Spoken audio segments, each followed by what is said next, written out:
Hi guys, welcome to Glitch Guru. In this video we'll show you what to do if your Acer laptop is plugged into a charger but still won't charge. So to fix this, first right click on the start icon.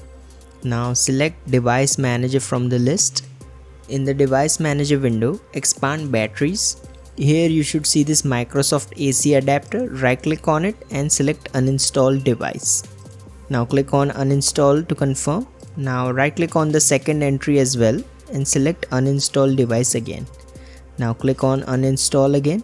Once you have done this, simply go ahead and restart your Acer laptop and your issue will be solved. However, if this doesn't work, shut down your Acer laptop. Now unplug everything including the charger and all the other USB accessories. Now turn your Acer laptop upside down and look for a battery reset hole. It should have an icon that looks like this one. Now grab a paper clip and insert it into the hole and hold it for 5 seconds. This will reset the battery and hopefully solve your problem. However, if you don't see this hole on the bottom of your Acer laptop, shut down your Acer laptop and unplug everything from it, including the charger. Now press and hold the power button for 30 seconds.